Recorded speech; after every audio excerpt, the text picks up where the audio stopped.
दोस्तों, आज की कहानी में हम देखेंगे कि एक अनजान वायरस फैलने की वजह से धरती पर मौजूद सभी इंसान मारे जाते हैं, लेकिन कहीं से एक आदमी अभी भी जिंदा बचा है जो पिछले 2 सालों से किसी और जिंदा इंसान को ढूंढने के लिए इधर उधर भटक रहा है। लेकिन फिर एक दिन उसे एक औरत मिलती है जो उसे बताती है कि पृथ्वी पर सिर्फ हम दोनों ही जिंदा बचे हैं और अब हम दोनों को ही मिलकर बच्चे पैदा करने हैं और धरती पर जनसंख्या को आगे बढ़ाना है। तो कहानी शुरू होती है और हमें बताया जाता है कि एक अनजान वायरस की वजह से धरती पर मौजूद सभी इंसान मारे गए, लेकिन एक आदमी अभी भी जिंदा बचा है जिसका नाम फिलिप है। अब बेचारा फिलिप अकेला ही काफी सालों से इधर उधर भटक रहा है ताकि उसे कोई जिंदा इंसान मिल जाए, लेकिन उसे कोई नहीं मिलता, जिससे वह बहुत परेशान हो जाता है और वापस अपने होम टाउन आ जाता है। जिस बीच उसे एक साइन बोर्ड दिखता है तो वह उस पर लिख देता है कि एक इंसान अभी भी जिंदा है। आगे वो अपने घर पहुँचता है और सोचता है कि मैं इस घटिया घर में क्यों रहूं, जबकि मेरे टाउन में बहुत बड़े बड़े रईसों के घर हैं। जिसके बाद वो टाउन के सबसे अमीर आदमी के घर पर रहने के लिए चला जाता है, जिसमें वो बड़े बड़े म्यूजियम से चुराई हुई पेंटिंग्स को टांग देता है जिन सबकी कीमत अरबों डॉलर्स में थी। लेकिन जब फिलिप का इससे भी मन नहीं भरा तो वो वहाँ पर इजिप्ट की मम्मी का ताबूत उठा लाया और एक डायनासोर का सर भी उठा लाया जिसको वो अपनी डाइनिंग टेबल पर सजाता है। फिर रात को सोने से पहले वो ऊपर वाले से बार बार हस्त मैथुन करने के लिए माफी मांगता है जो वो पिछले 2 सालों से कर रहा था। फिर अगली सुबह वो टॉयलेट जाता है लेकिन उसमें पानी नहीं आ रहा था, तो वह अपना पिछवाड़ा धोने के लिए बहुत सारी बिस्लेरी की बोतल उठा लाता है। फिर पेट खाली करने के बाद उसे भूख लगी थी तो वह एक सुपरमार्केट में जाता है जिसके दरवाजे को खोलने की बजाय वो उसे बंदूक से उड़ा देता है। फिर अंदर आकर वो अपने लिए बहुत सारा खाना लेता है, लेकिन तभी उसकी नजर वहाँ रखी गंदी मैगजीन्स पर जाती है जिसको वह ठूस ठूस कर अपनी ट्रॉली में डालता है और वहाँ से निकल लेता है। रात को वह $10,000 की वाइन खोलता है और ऊपर वाले को शुक्रिया करता है, जिसके बाद वो 2 बार हाथ गाड़ी चलाता है और चुपचाप सोने चला जाता है। फिर अगले दिन फिलिप अपना टाइम पास करने के लिए घर के महंगे महंगे सामानों को बर्बाद कर देता है, लेकिन जब इससे भी उसका मन नहीं भरता तो वह एक महंगी मस्टैंग को एक सस्ती कार से भिड़ाकर विस्फोट कर देता है, क्योंकि वो बेचारा कब तक अपनी हाथ गाड़ी चलाकर टाइम पास करता।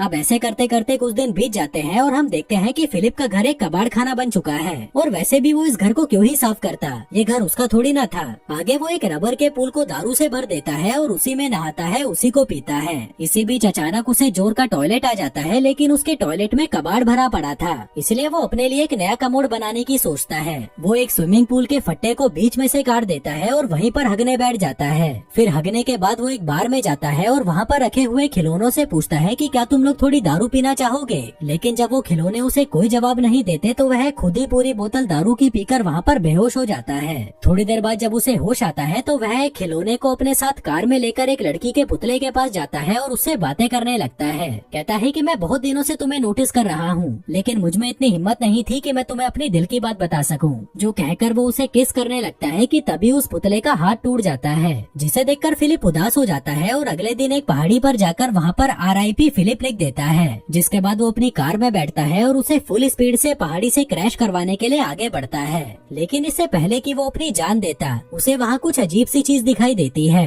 वो जल्दी से अपनी कार रोकता है और देखता है कि पहाड़ के पीछे से धुआं निकल रहा है, जिसका मतलब था कि कोई इंसान अभी भी जिंदा बचा है, इसलिए वो जल्दी से उस धुएं की तरफ आगे बढ़ता है। फिर उस जगह पर पहुंचकर उसे एक कैंप लगा हुआ दिखाई देता है, जिसके साथ ही वहाँ पर एक लड़की की ब्रा भी टंगी हुई थी, जिसे देखकर वह खुश हो जाता है और उस ब्रा को सूंघने लगता है, जिसके बाद वो वहीं पर बेहोश हो जाता है। थोड़ी देर बाद जब उसे होश आता है तो वह खुद को एक खूबसूरत लड़की की गोद में लेटा हुआ पाता है, जो उसे कहती है कि मुझे तो यकीन ही नहीं हो रहा कि तुमने मुझे ढूंढ लिया, जो कहकर वो उसे किस करने लगती है। पर तभी फिर से उसकी आँख खुलती है और वह देखता है कि एक लड़की उसे CPR दे रही थी और वो दिखने में बिल्कुल भी खूबसूरत नहीं थी, इसलिए वह उससे डरकर दूर हट जाता है। वो उससे पूछता है कि वो खूबसूरत लड़की कहाँ गई, जिस पर वो लड़की, जिसका नाम कैरल होता है, कहती है कि तुम बेहोश हो गए थे और तुमने अपने कच्चे में सुसु भी कर दिया था, इसलिए मैं तुम्हें CPR दे रही थी। फिलिप कहता है कि मैंने सुसु नहीं किया, ये पहले से ही गीला था, जो कहते हुए वो उसकी तरफ बढ़ने लगता है, जिससे घबराकर कैरल अपनी बंदूक निकाल लेती है। कहती है कि पहले तो मेरी ब्रा नीचे रखो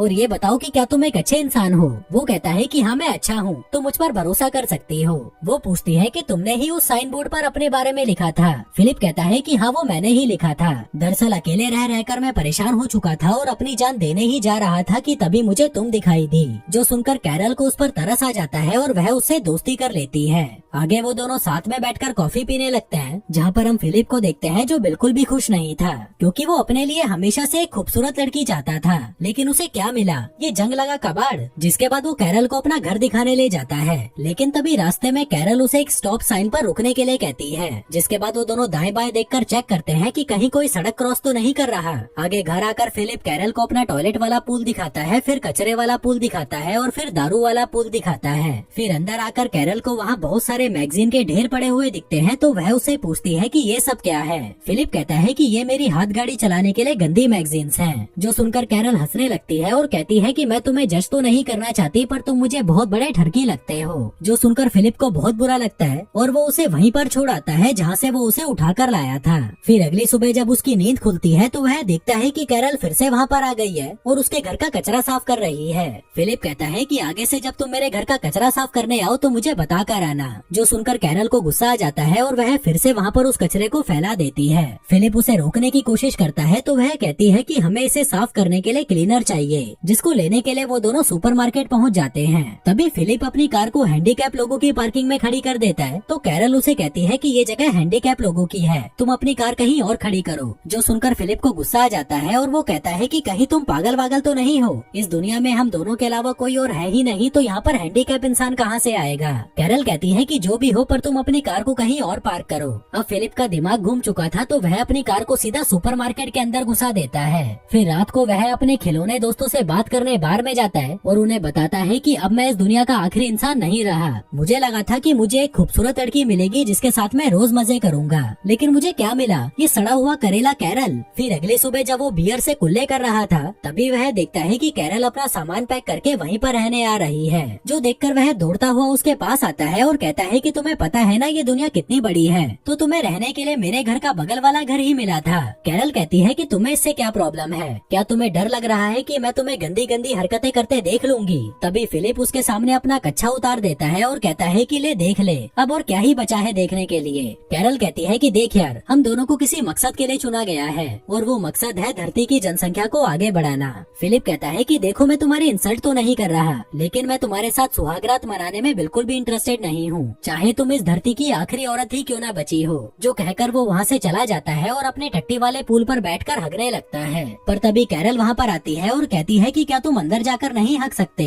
वो कहता है कि नहीं, क्योंकि अंदर पानी नहीं है। कैरल कहती है कि देखो यार, हमें इंसानों की तरह जीना होगा, तभी हम आगे जाकर अपने बच्चों को एक बेहतर जिंदगी दे पाएंगे। वो कहता है कि पागल की बच्ची, तुझे समझ नहीं आता कि मैं तेरे साथ बच्चे पैदा नहीं करना चाहता। वो कहती है कि ठीक है, लेकिन मुझे खाने के लिए फ्रेश फ्रूट्स और वेजिटेबल्स चाहिए, क्या तुम्हें नहीं चाहिए वो। फिलिप कहता है कि मुझे इससे कोई फर्क नहीं पड़ता। तभी कैरल अपनी पॉकेट में से एक टमाटर निकालती है और उसे चिढ़ाते हुए खाने लगती है। वहीं उसको टमाटर खाता देख फिलिप भी 2 साल पुराने डिब्बे में पैक टमाटर खाने लगता है, लेकिन उसे वो खाने में मजे नहीं आ रहे थे, तो वह रात में चुपके से कैरल के गार्डन में घुस जाता है और उसके सारे टमाटर खा जाता है। फिर अगले सुबह कैरल उसके घर पर आती है और पूछती है कि क्या तुम्हें टमाटर खाकर मजे आए, जिस पर वो उसके मुंह पर मुंह कर जाता है और कहता है कि मुझे नहीं पता तुम क्या बोल रही हो। जिस पर कैरल उसे आतंकवादी बोलकर लंगड़ाती हुई वहाँ से जाने लगती है। फिलिप उससे पूछता है कि तुम्हारे पैर को क्या हुआ। वो कहती है कि जमीन से पानी निकालते वक्त मुझे चोट लग गई। अब उसकी ये हालत देखकर फिलिप को उस पर तरस आ जाता है, इसलिए वो उसकी पानी का जुगाड़ करने में मदद करता है, जिसमें वो एक वाल्व से पानी के पाइप को जोड़कर पानी को कैरल के घर तक ले आता है, जिसे देखकर वह बहुत खुश होती है और उसे रात को डिनर के लिए इनवाइट करती है।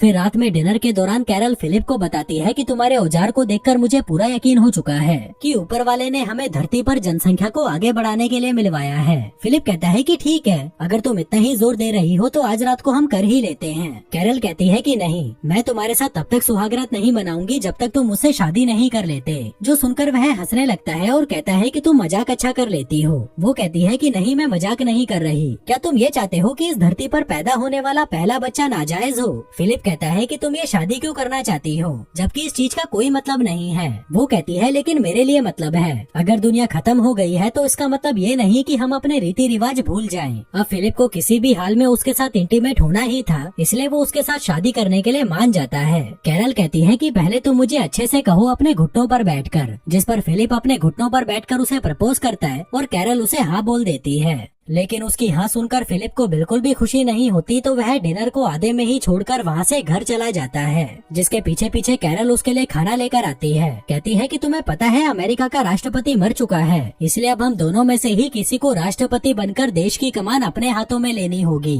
वहीं फिलिप जो उससे बहुत ज्यादा परेशान हो चुका था कहता है कि तुम ही बन जाओ राष्ट्रपति। वो कहती है कि मैं नहीं बन सकती क्योंकि मुझे लोगों के बीच भाषण देना नहीं आता। इसलिए उन दोनों की सहमति से फिलिप को राष्ट्रपति बना दिया जाता है। फिर अगले दिन कैरल स्टोर से अपनी शादी के लिए कुछ सामान लेने जाती है। वहीं फिलिप अपनी बैचलर पार्टी एंजॉय कर रहा था, जिसमें वो बहुत सारे टिश्यू पेपर्स को इकट्ठा करके उसमें आग लगा देता है। जिसके बाद वो फटे पुराने कपड़े पहनकर चर्च में पहुंचता है, जहां कैरल ने चर्च को बहुत अच्छे से सजा रखा था और खुद भी वो बहुत अच्छे से तैयार होकर आई थी। फिर शादी के दौरान जब रिंग पहनाने की बारी आती है तो फिलिप शादी की रिंग लाना ही भूल जाता है। दरअसल वो ये शादी करने में बिल्कुल भी इंटरेस्टेड नहीं था, जो देखकर कैरल गुस्सा हो जाती है और शादी को बीच में ही छोड़कर वहाँ से चली जाती है। तभी फिलिप उसके पीछे पीछे उसके घर पहुँचता है और उसे दरवाजा खोलने के लिए कहता है, लेकिन जब वो दरवाजा नहीं खोलती तो वह उसके दरवाजे को तोड़ देता है। फिर अंदर आकर वो देखता है कि कैरल ने अपने घर को बहुत सुंदर सजा रखा था, क्योंकि वो अपनी शादी को लेकर बहुत ज्यादा एक्साइटेड थी। जिसके बाद वो कैरल को देखता है जो सड़ी हुई शक्ल लेकर एक कमरे में बैठी हुई थी। फिलिप उससे माफी मांगता है और कहता है कि मैं सच में रिंग के बारे में भूल गया था,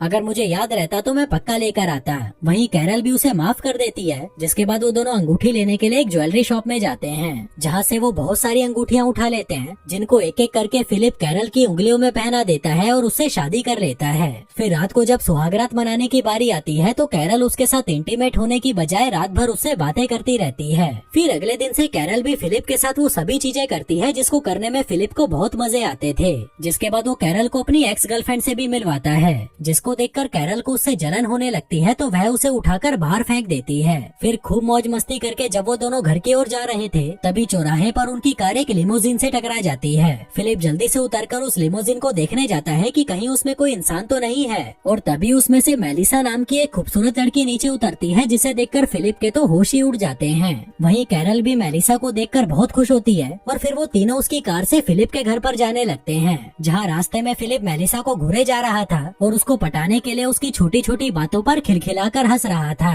मेलिसा बताती है कि मैं वो टाउन के बाहर लगे साइन बोर्ड को पढ़ के यहाँ पर आई थी और पिछले 2 हफ्तों से यहाँ पर कुत्ते की तरह भटक रही थी, लेकिन मुझे यहाँ पर कोई नहीं मिला। जो सुनकर फिलिप सोचने लगता है कि मुझसे कितनी बड़ी गलती हो गई, ये लड़की तो कैरल से पहले यहाँ पर आई थी, अगर ये मुझे पहले मिल जाती तो मैं इससे ही शादी करता। तभी कैरल भी मेलिसा को बता देती है कि हमने भी 1 हफ्ते पहले ही शादी की है। जो सुनकर मेलिसा चौंक जाती है और कहती है कि यार तुम तो बड़े तेज निकले। वहीं ये शादी वाली बात फिलिप को बिल्कुल भी अच्छी नहीं लगती और इससे पहले कि कैरल उन्हें कुछ और बताती वो कार की बीच वाली खिड़की को बंद कर देता है। इसके बाद वो तीनों घर पहुँचते हैं, जहाँ मेलिसा उसके घर में लगी हुई महंगी महंगी पेंटिंग्स को देखकर हैरान हो जाती है और कहती है कि मैं बहुत थक गई हूँ, मुझे रेस्ट की जरूरत है। फिलिप कहता है कि तुम मेरे घर पर आराम कर लो, हम बहुत सारी बातें करेंगे और साथ में मिलकर खूब मजे करेंगे। पर तभी कैरल कहती है कि अगर मैं होती तो उसके घर में बिल्कुल भी नहीं रुकती, क्योंकि फिलिप इस घर के पूल का इस्तेमाल हगने के लिए करता है। जो सुनकर मेलिसा कहती है कि ठीक है, मैं अपने लिए कोई दूसरा घर ढूंढ लूंगी। फिर जाने से पहले कैरल उसे डिनर के लिए इनवाइट करती है, जिसके लिए वो मान जाती है। तभी कैरल उसे गले लगा लेती है। वहीं फिलिप जो ऐसे मौके कभी नहीं छोड़ता, वो भी उनके बीच में घुस जाता है और जाकर मेलिसा को पीछे से चिपकने लगता है। फिर शाम के समय जब डिनर की तैयारी की जा रही थी तभी फिलिप वहाँ पर अपनी दाढ़ी काट कर आता है, जो देखकर कैरल चौंक जाती है कि जब उसने कहा था तो फिलिप ने उसे दाढ़ी काटने से मना कर दिया था। दरअसल वो मेलिसा के साथ इंटीमेट होने की नाकाम कोशिश कर रहा था, जिसके लिए वो कुछ भी करने को तैयार था। फिर रात में जब सभी डिनर टेबल पर थे तभी फिलिप मेलिसा को घूरे जा रहा था और अपने आप को कोसे जा रहा था कि उसने इतनी जल्दी शादी क्यों कर ली। जिसके बाद वो मेलिसा की हर बात में हाँ मिलाने लगता है, जैसे कि जो मूवी मेलिसा की फेवरेट थी वो फिलिप की भी फेवरेट थी, जो खाना मेलिसा का फेवरेट था वो उसका भी फेवरेट था, जो कार उसकी फेवरेट थी वो उसकी भी फेवरेट थी। दरअसल वो ये इसलिए कर रहा था ताकि मेलिसा को लगे कि इन दोनों के बीच में कोई कनेक्शन है। फिर डिनर खत्म होने के बाद कैरल फिलिप को अपने साथ मस्ती करने के लिए बुलाती है, लेकिन फिलिप का बिल्कुल भी मन नहीं था तो वह उसे मना कर देता है और कहता है कि मेरे पेट में दर्द है। कैरल पूछती है कि तुम मुझे एक बात बताओ, कहीं तुम मेलिसा से आकर्षित तो नहीं हो? वो कहता है कि नहीं, ऐसा कुछ नहीं है, जो कहकर वो सोने चला जाता है। तभी आधी रात में मेलिसा उससे अपनी बजवाने आती है, जिसे देखकर फिलिप कुत्ते की तरह उसके पीछे जाने लगता है। पर तभी उसे वहाँ कमोड पर बैठी हुई कैरल दिखाई देती है, जिसे देखकर वह बुरी तरह डर जाता है। फिर अगली सुबह मेलिसा फिलिप से मिलने आती है, जहाँ वो देखती है कि फिलिप एक्सरसाइज कर रहा था। दरअसल वो मेलिसा को अपनी बॉडी दिखाकर पटाना चाहता था। मेलिसा उसे बाहर बुलाती है और पूछती है कि ये सब सब क्या है। फिलिप कहता है कि ये मेरी तरफ से तुम्हारे लिए एक तोहफा है, क्योंकि मैंने तुम्हारी लिमोजिन जो तोड़ दी थी। वो कहती है कि तुम्हें ये सब करने की कोई जरूरत नहीं है। इसी बीच कैरल फिलिप को आवाज लगाकर अपने पास बुलाती है और पूछती है कि क्या तुमने मेलिसा को एक नई कार गिफ्ट की है। वो कहता है कि हाँ, क्योंकि मैंने उसकी लिमोजिन तोड़ जो दी थी। वो कहती है कि तुम्हारे पास ये सब करने का टाइम है, जबकि मैं तुम्हें 100 बार बोल चुकी हूँ कि मेरा दरवाजा ठीक कर दो, पर तुम्हारे पास इसके लिए टाइम नहीं है। अब मुझे नहीं पता तुम इसे कैसे भी ठीक करो। आगे कैरल मेलिसा को अपनी शादी की फोटोज दिखाती है जो उसने खुद ड्रॉ की थी। मेलिसा पूछती है कि अगर तुम दोनों की शादी हो चुकी है तो तुम दोनों साथ में क्यों नहीं रहते। वो कहती है कि नहीं, मैं उसके साथ नहीं रह सकती, वो बहुत गंदा है। मैंने उसके साथ शादी सिर्फ धरती पर जनसंख्या को बढ़ाने के लिए की है। वहीं जब फिलिप दरवाजा ठीक कर रहा था तभी मेलिसा उसके पास आती है। वो कहती है कि मेरे पास एक जनरेटर है जिससे हम बियर को ठंडी करके पी सकते हैं, इसलिए तुम शाम को कैरल को लेकर मेरे घर पर आ जाना। लेकिन फिलिप अकेले ही उसके घर बियर पीने पहुंच जाता है और उससे कहता है कि कैरल की तबीयत खराब है इसलिए वो नहीं आ सकती, जबकि इसने कैरल को बताया ही नहीं था कि मेलिसा ने इनको बियर पीने के लिए इनवाइट किया है। फिर बातों के दौरान मेलिसा उसे बताती है कि मैं पिछले 2 सालों से किसी मर्द की तलाश में भटक रही हूँ, क्योंकि मुझे भी मजे करे काफी साल बीत चुके हैं। मेरी भी कुछ जरूरतें हैं जिन्हें मैं पूरा करना चाहती हूँ। फिलिप कहता है कि हाँ, मैं समझ सकता हूँ, ये सब नेचुरल है। मेलिसा कहती है कि मैं तुम दोनों के लिए बहुत खुश हूँ कि तुम दोनों साथ में हो। भले ही तुम दोनों में अनबन चलती रहती है, पर तुम दोनों साथ में तो हो, जिसकी मैं बहुत इज्जत करती हूँ। वहीं फिलिप उसे ये बताने के लिए तड़पा जा रहा था कि मैं कैरल से बिल्कुल भी खुश नहीं हूँ। मैं तो तुम्हारे जैसी किसी लड़की के साथ मजे करना चाहता था, पर मुझे क्या मिला, ये सड़ा हुआ कचरा। मेलिसा कहती है कि मेरी भी किस्मत देखो, मुझे धरती पर मौजूद एक आखिरी मर्द मिला और वो भी शादीशुदा। फिलिप कहता है कि चिंता मत करो, अब वो मर्द शादीशुदा नहीं रहेगा। जिसके बाद वो अपनी शादी तोड़ने के लिए कैरल के पास जाता है, लेकिन वो उसे कुछ कह नहीं पाता, क्योंकि वो उनकी शादी की फोटो से दरवाजे पर टांगने वाला दिल बना रही थी, जो देखकर उसे कैरल पर तरस आ जाता है। और वो उसकी फीलिंग्स को हर्ट नहीं करना चाहता था, इसलिए वो चुपचाप वहाँ से अपने घर चला जाता है। वहीं दूसरी तरफ हम एक ऑडी को आते हुए देखते हैं, जिसका मतलब था कि एक इंसान और भी है जो इस धरती पर जिंदा बचा है। जो इंसान वहाँ पर फिलिप का वो अलाइव वाला बोर्ड देखता है और उस टाउन की तरफ निकल पड़ता है। अब ये इंसान कौन था और उन लोगों के अलावा और कितने इंसान हैं जो अभी भी जिंदा बचे हैं, और क्या अपना फिलिप मेलिसा के साथ सुहागरात मना पाएगा, ये सब देखेंगे हम अगले वीडियो में। धन्यवाद।